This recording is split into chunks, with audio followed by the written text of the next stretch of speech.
was 19 or 20 years old, maybe 21. My best friend got killed in a car accident, and so I started thinking a lot about what was important in life.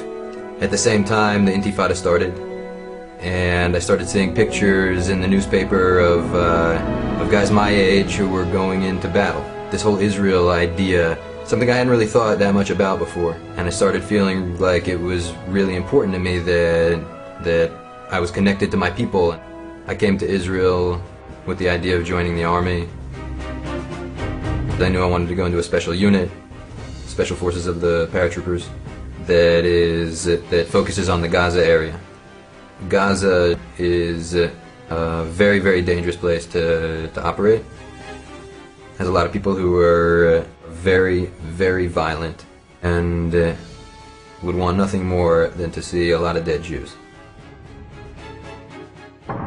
We all knew that we're going into a place that the enemy wants us to come into. We knew that they had booby traps set for us. We knew that they were waiting for us with anti-tank rockets. Gaza is not a place you want to go.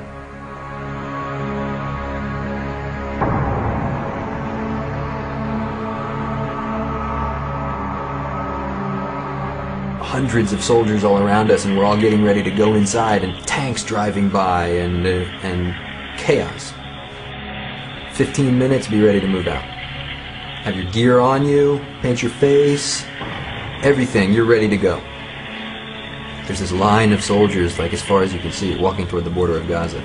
We get up to a certain point, and there's some soldiers standing on either side of the road, and they're asking each person who goes by, do you have your dog tags?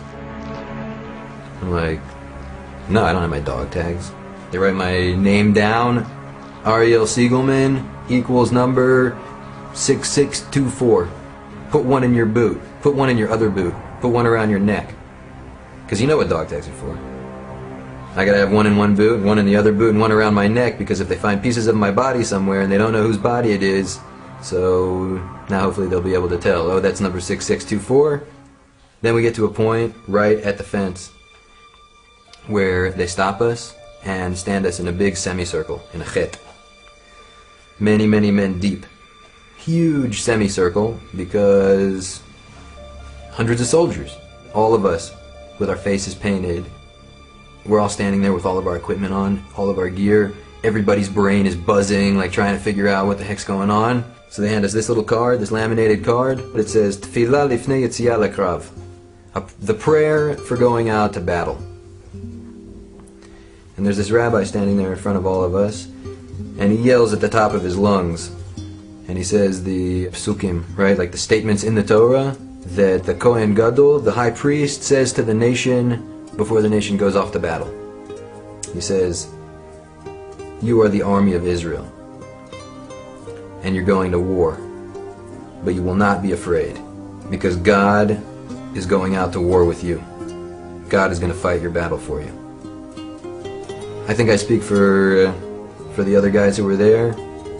All that buzzing, all that like confusion that was going on, it was just like focus. We went into Gaza, and God went into Gaza with us.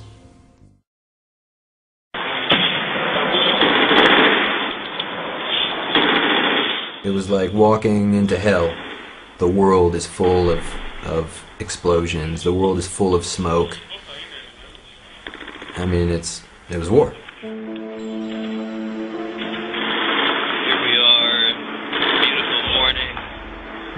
Beautiful downtown Gaza.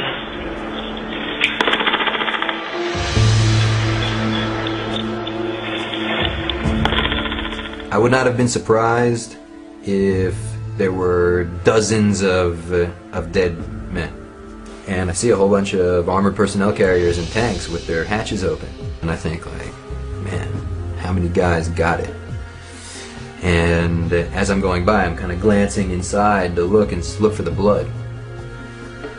So I see my officer and I ask him, how many of us got hurt?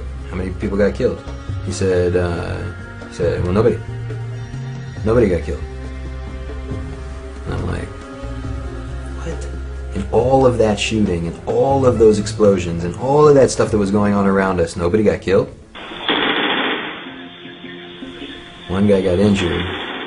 a chunk of concrete comes flying out of the house and hits this guy, tears the arm of his uniform, and when I saw the medic taking care of him, he was using a baby wipe.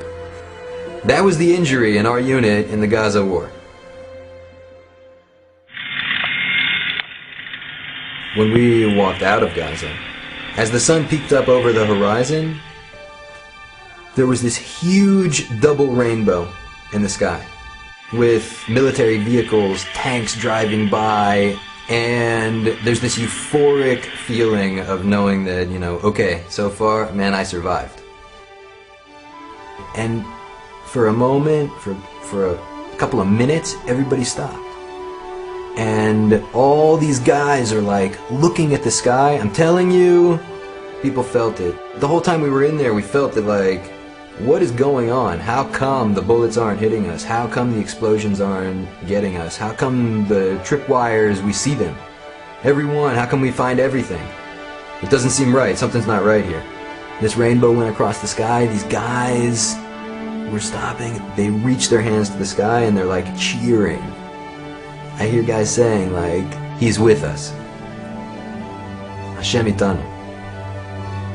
We went into Gaza, and God went into Gaza with us.